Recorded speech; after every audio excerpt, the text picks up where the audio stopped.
Viernes 24 de enero de 2025. Tres mensajes del Evangelio de hoy, tomado del Evangelio de San Marcos, capítulo 3, versículos del 13 al 19.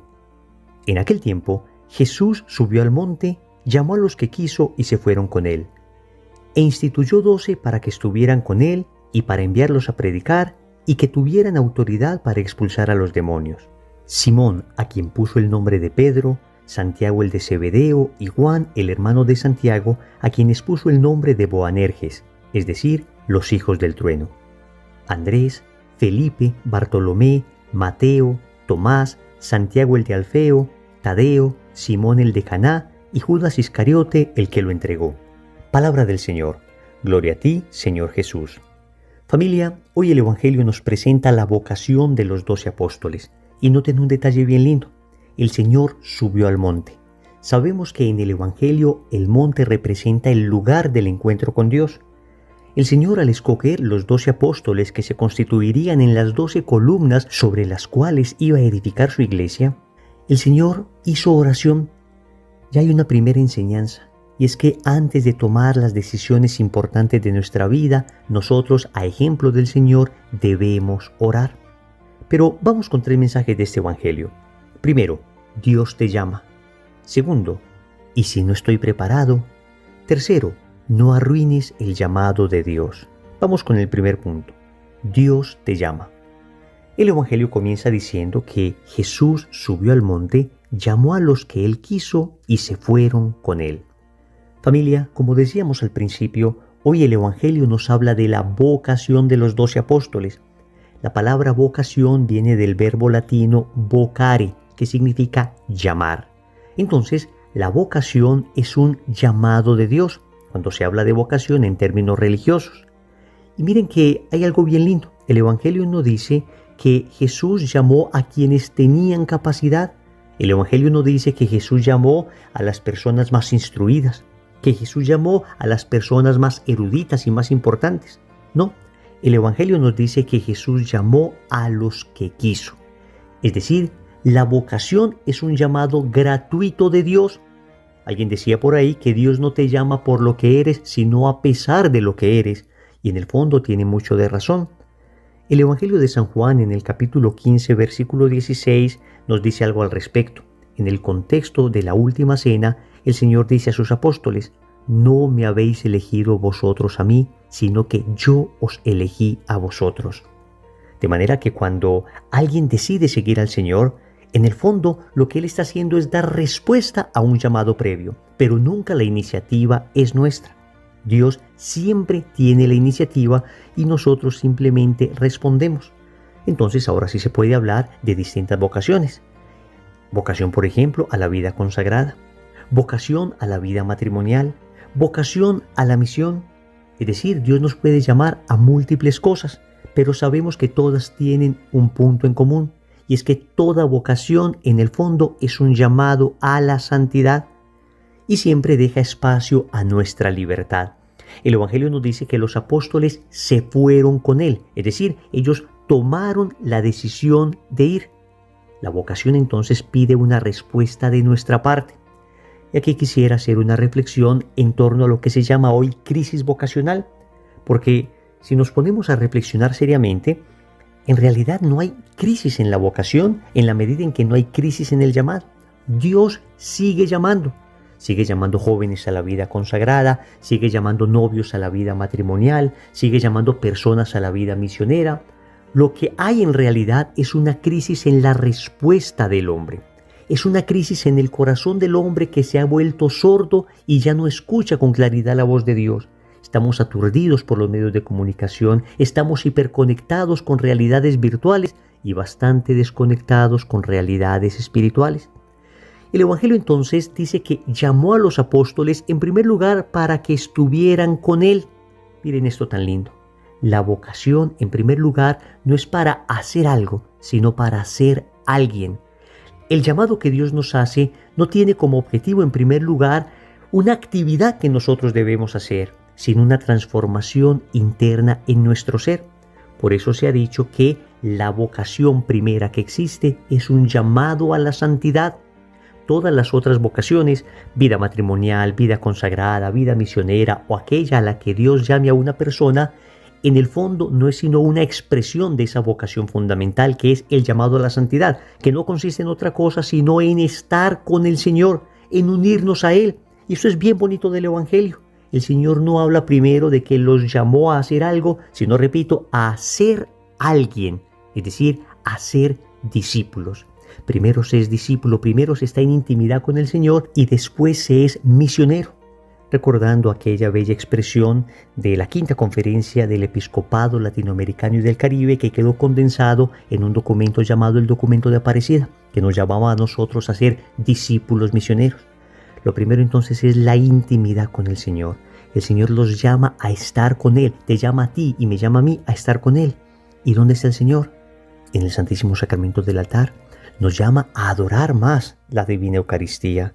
Nos llama también a estar con Él en la palabra, a leerla con frecuencia y a vivirla. Nos llama a estar con Él en los pobres, recordando aquello que Él dijo: todo lo que hicisteis con estos mis pequeños, conmigo lo hicieron. Entonces, esa vocación de estar con Él es una vocación de estar con el hermano necesitado. Nos llama a estar con Él en la comunidad, porque Él dijo: donde 2 o 3 se reúnan en mi nombre, ahí estoy yo en medio de ellos. ¿Ven? Lo primero es estar con Él. Pero sigue el Evangelio diciendo que Él los envía a predicar.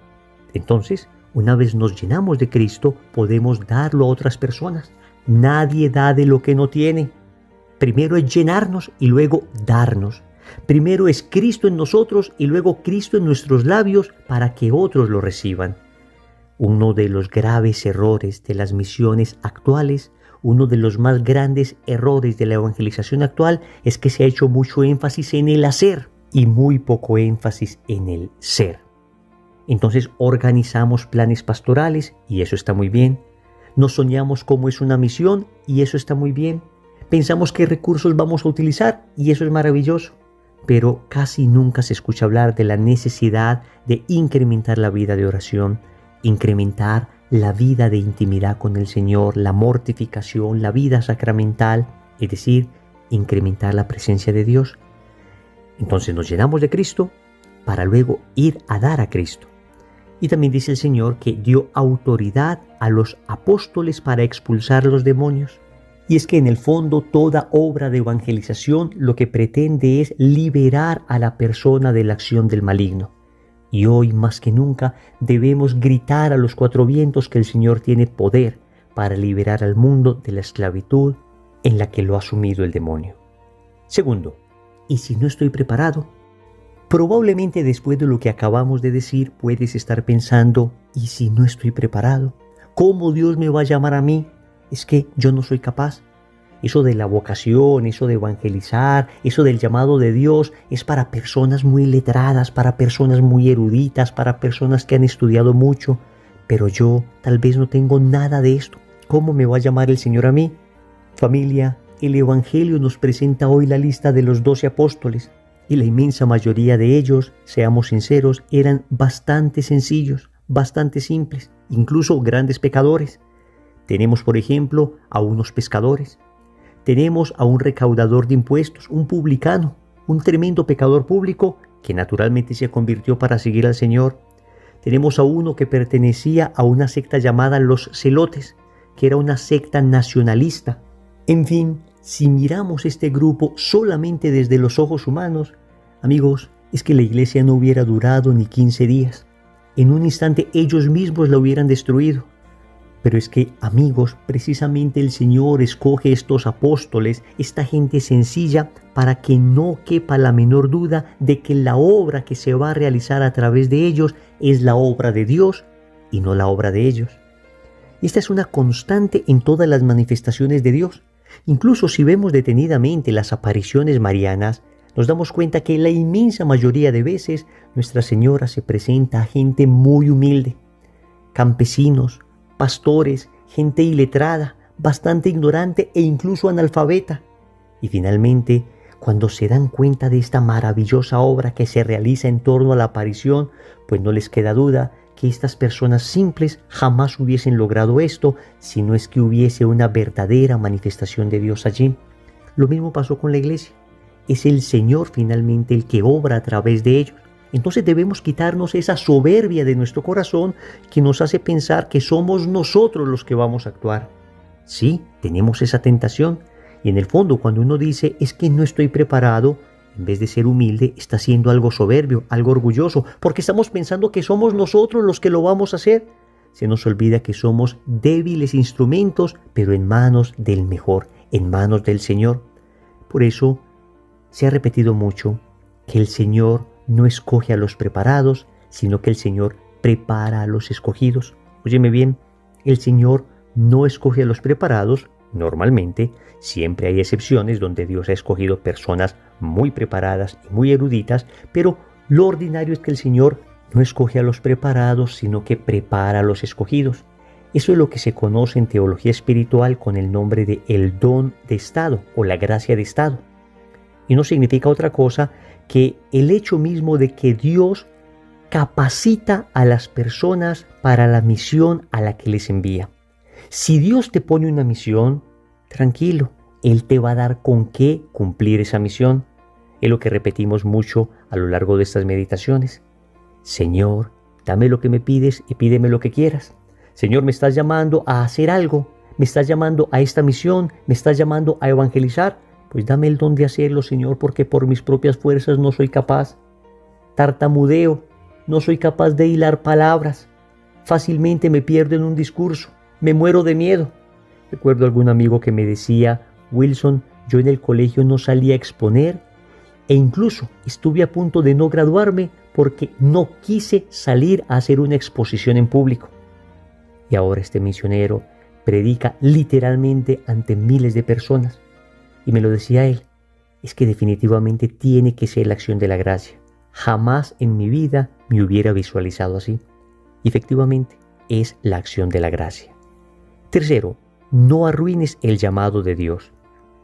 El Evangelio termina con unas tristísimas palabras. Al finalizar la lista de los apóstoles habla de Judas, el que traicionó a Jesús. Judas, el que lo entregó, dice textualmente. Y esto, queridos amigos, significa que aunque Dios nos haya llamado y en un primer momento hayamos respondido, tenemos todavía la terrible posibilidad de renunciar a ese llamado que Dios nos hizo, de arruinar ese llamado que Dios nos hizo. Tenemos la posibilidad de traicionar. Querida familia, Judas Iscariote había sido llamado a predicar y lo que hizo fue traicionar. Eso nos llama a cuidar nuestra vocación, a cuidarla adecuadamente, cuidarla en vida de oración, cuidarla en vida de mortificación, cuidarla con confesión frecuente, cuidarla con frecuente acompañamiento espiritual, entender que esta es una semilla frágil que el demonio estará tratando de destruir permanentemente. Entonces debemos poner todos los medios que estén a nuestro alcance para cuidar la semilla de nuestra vocación, sea la que sea. Por favor, no arruinemos el llamado que Dios nos está haciendo y no arruinemos la obra que Dios quiere hacer a través de nosotros. Oremos. Amado Señor, hoy escucho tu llamado. Tengo mucho miedo porque siento que no voy a ser capaz, porque siento que mis fuerzas son escasas. Pero cuando tengo la certeza de que eres tú el que me llamas, entonces me lleno de confianza, porque desconfío de mí, pero confío mucho en ti. Te lo digo, Señor, no estoy preparado, no soy capaz, pero si tu gracia me acompaña, si tu Espíritu está conmigo, Señor, yo confiaré. Solo te pido una cosa, protege mi corazón para que no vaya a arruinar la obra que quieres hacer a través de mí. Señor, dame lo que me pides y pídeme lo que quieras. Amén. Recordemos entonces, primero, Dios te llama. Segundo, ¿y si no estoy preparado? Tercero, no arruines el llamado de Dios. Compromiso. En el rosario de hoy vamos a orar especialmente por las vocaciones a la vida consagrada. En el nombre del Padre, y del Hijo, y del Espíritu Santo. Amén.